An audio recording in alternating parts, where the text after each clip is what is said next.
Hey, what's up, you guys? Jason Wheeler here, owner at FastPacedLoans.com, based out of the San Francisco Bay Area. Today, I want to do a quick presentation, a quick video for you here off the cuff, and just kind of show you different ways that you could make sure that you're always getting the best mortgage rates. In any given market, there are certain things that the consumer could do to make sure that you're always getting the most competitive rate and make smart decisions, basically. So I kind of want to walk you through that, give you some insights and maybe some tips, show you some of the things that I see with my clients. What am I going to cover in this quick video? There's a couple things. There's four main things I want to cover in this video, okay? The first thing I want to cover is things to avoid when you're shopping for the best mortgage rates. There's a lot of mistakes that consumers make where often they think that they're making the right steps and they think that they're doing the right thing, but really they're just hurting themselves and basically leaving money on the table. So I'm going to go over that. Two, I'm going to show you how predicting mortgage rate trends with accuracy, how anybody, any consumer, even if you don't know anything about the markets, I'm going to show you easy ways that you can look at what direction the mortgage market's going, and if you're just really trying to time the market, what you could do to make the most educated decision possible. Another thing I want to cover is what's the difference between broker and a big bank, who has better rates, who's better to work with. I'm going to cover a little bit of that too. The last thing I want to talk about is other factors to consider other than just the mortgage rate. There's obviously a lot to consider. So let's dive into things to avoid right here, okay? When you're shopping for a mortgage rate and shopping for the best home loan, there's a lot of things that consumers do, like I said before, that really screw them up. The first thing that I see consumers do is they go on to all types of different lead sites, or maybe they're typing in mortgage rates on Google and they see this great looking interest rate, and then all of a sudden that you put all your financial information in, or you just put in your contact information. Next thing you know, that site's going to sell your information to several different sources, and all of a sudden you have 5, 10, 15 people calling you, all trying to sell you on what they're selling, their services, their rates, their bank. Okay, this could be really, really frustrating, and oftentimes, I mean, it could be a nightmare. I've seen these calls won't stop for weeks and weeks and weeks sometimes. So I know this because when I first started in the business in 2003, I used to buy leads from these sites, and just don't do it, okay? Stay away from the sites that are asking for nothing but your information right off the bat. You want to talk to somebody, make sure that you trust them. Don't work with too many lenders at once. I do advocate shopping around and talking to several different professionals, but the first thing that you want to do is maybe talk to 2 or 3 different professionals, try and get a referral. When you talk to these professionals, you want to find out, who makes you feel comfortable. Who are you going to place your confidence in? And if somebody's not spending time with you, or just looking to turn you around and to go ahead and get you through the system, sometimes that's not the best person to work with. Trust your gut, okay? So the other thing that I see people do is trying to predict rates, or always trying to find the bottom of the market. I've been doing this for 10 years, and I mean, I know people that are, stockbrokers and people that watch the market every single day that still don't get this thing 100% of the time, okay? It's impossible to predict the market 100%, and 9 out of 10 times I see my borrowers trying to predict the market. Maybe they want to wait on locking the rate because they think it's going to go down an 1/8% the next week, and what happens is they end up missing the boat, and more times than not they end up missing it, and rates go up, and human nature is to be really upset with yourself. So be careful about getting too greedy and always trying to time the absolute bottom of the market, okay? So the next thing I want to talk a little bit about is predicting rate trends, okay? What you want to do as a consumer is you could look at the 10-year note, and you could just go to Google. This is from Yahoo Finance. Anybody could look this up, and let me actually show you real quick here. You could just go to Yahoo Finance, 10-year note, Yahoo, okay? 10-year note, Yahoo. TNX, this summary right here, or this chart, let's look at a 3-month chart, okay? So I'll click on 3 months, and in this example you can see that the rates have kind of been down, up, down, and now they're really hitting some resistance here. What I like to do is change this chart setting. We'll change it to a candlestick pattern, and then what you want to do is add a technical indicator, simple moving average of 30 days. Okay, 30 days simple, draw it. Okay, now this chart is going to show you the general direction of the market. So as you can see right here, we're in a general slight downtrend. Okay, as you can see, the candle patterns beneath the average line. here we are, we hit an uptrend.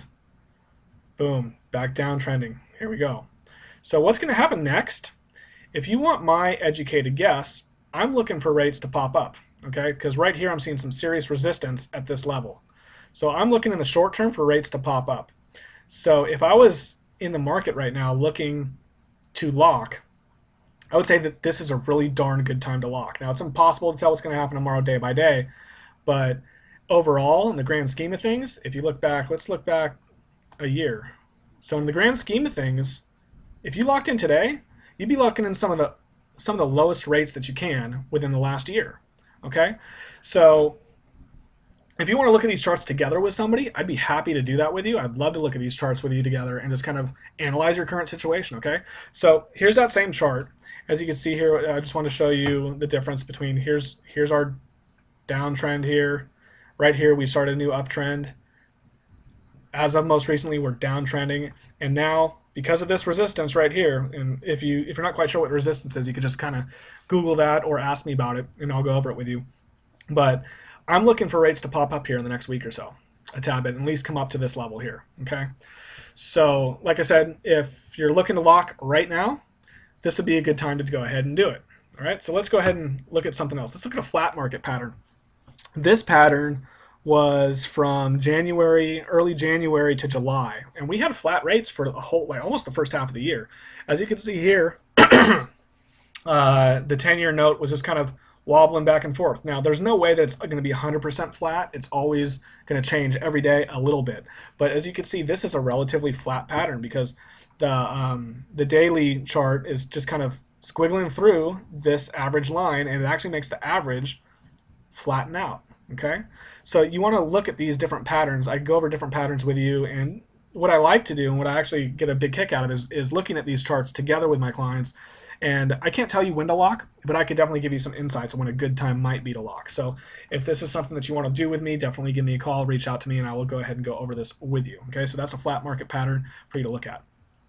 Let's go ahead and switch gears a little bit and talk about the difference between a broker and a big bank. Okay, the big banks are obviously your branch banks. They have advertising everywhere. They're household names. I'm not going to name any of them, but I'm sure you can think of a few of the big banks. There's about 5 or 6 of them.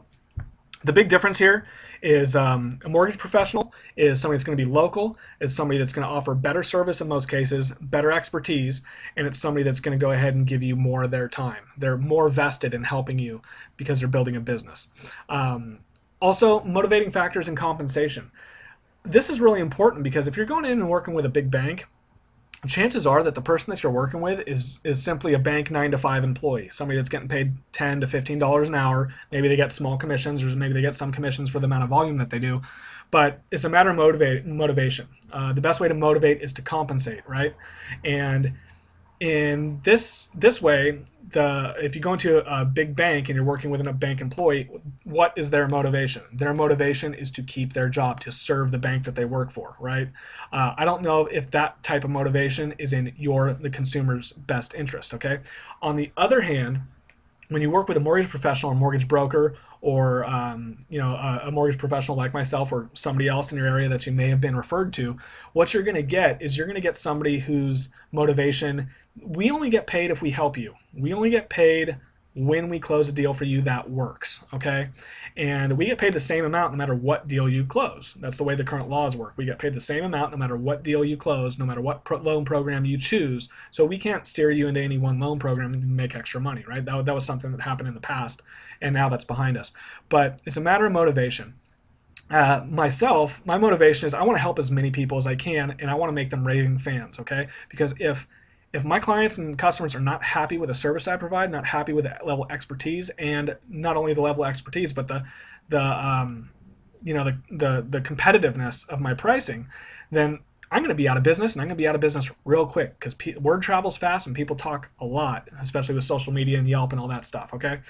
So that's definitely something that you want to consider when you're working with a big bank or a small brokerage. Plus, also, number 3, regulations and requirements. There are a lot of factors when you are working with someone like myself, a mortgage professional. We have to do continuing education every year. We have to take courses. We have to have 3 different types of licenses in order to do what we do. When you go in and you work with a bank employee, they may be able to work underneath the bank's license. So they will not have the same type of education, the same type of experience, and most of the time they don't have the same level of expertise.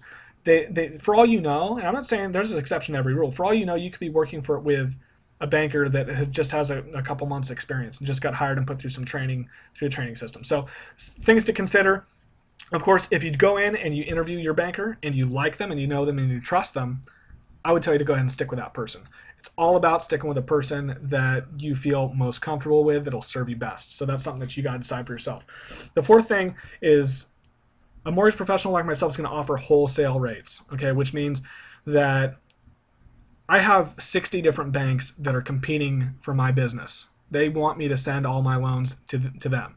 So they're offering me wholesale rates. I have very low overhead because I don't have all the big bank stuff going on, all the employees, all the office space, and all this sponsorships, all the commercials on TV and everything like that. We don't have that, okay? So we're all able to pass the savings on to the borrower through the way of wholesale rates, okay? It's 9 out of 10 times I beat out my competition. I beat out the big banks when it comes to apples shopping for interest rates. I'd love to challenge you and put that to the test. If you want to compare whatever it is that you're an apples to apples comparison, I'd be happy to go over it with you, compare with you, and show you the difference. Apples to apples, exactly what I could offer compared to one of the big banks. 9 out of 10 times I'll beat them out, okay? So in summary, in order to always get the best interest rate, the number one thing is to trust your gut, okay? I always tell my friends and family, if you feel like you want to hang out with the person you're talking to, if you want to have a beer with them, I don't know if you drink or not, but I like to feel like I want to hang out with my clients. I don't know if that sounds funny or not, but I think that that's important, to trust your gut, be comfortable with the person you're working with, okay? And that's number one for me. I like doing business with people that are comfortable and that are friendly. So that's how I do it, and that's what I recommend for you. Obviously, it's your own choice, but take time. Number two, I always tell my clients, take time to get educated on the direction that rates go. Okay, get educated, watch those charts. I'll go over it with you. I'll show you how to do it on your own, so that you could keep your mortgage professional in check. If they're telling you rates are going up and you're looking to say, hey, the 10-year note says they're going down, you could easily cross-check your mortgage professional by being educated and looking at these things. The third thing that I want to give you is obviously avoid giving out too much financial information online. I see this mistake all the time. Just be real careful. Let me actually give you an example here. So let me give you an example. Let's go to Google and everybody looks at Google online now. Everybody goes online initially for their searches. So let's say that you're looking for a mortgage and you just put in let's say here, best mortgage rates. Now, as you can see here, LendingTree is infamous for this, and these two are ads. They are definitely paying to be on the top here. So if you go to LendingTree, oh, what do you know? They just want your information. They're going to bring you through a system where you give them your loan information. Ultimately, they're going to get your email address. They're going to get your phone number. And what LendingTree will do is they will sell it to tons of different mortgage brokers and mortgage people all across in your area. And I guarantee you'll get a ton of phone calls, and it'll be really annoying. So be careful with that. Also, Quicken's infamous for this type of stuff. Bankrate is also infamous for this type of. Let's just look at theirs. Infamous for, give them your information, what you want. You're under the impression that you're going to get a real quote, but what happens is they end up selling your information, and you get all types of spammy phone calls. Zillow's pretty good. I actually like Zillow for a lot of different reasons, but they do the same thing. Okay, so you want to be careful of these really large, high authority. When I say high authority, it means that it's a household name. Bankrate, LendingTree, Zillow. They're a household name for a reason, but they also have really large advertising budgets. And mostly what they do is they advertise and sell information. They'll sell your personal information to tons of different banks, and that's how they make their money. Okay, so be careful with that. What I recommend you do is get a referral, or go to Yelp.com, go somewhere, look at reviews, get a referral from someone that's been through the business, that's been through the process, and interview 2 or 3 mortgage brokers. Interview them, okay? And work with a person that you are most comfortable with, that you feel like is going to have your best interest in mind. All right, so I hope this was just a little bit helpful for you. if you want to dive in a little bit more to reading rate trends or anything like that, I would love to help you. I would love to consult with you and talk to you about that. And if there's something that I could do to help you out, if there's something that we could do to work together, I would love to be your guy. So with that, I'm going to go ahead and sign off.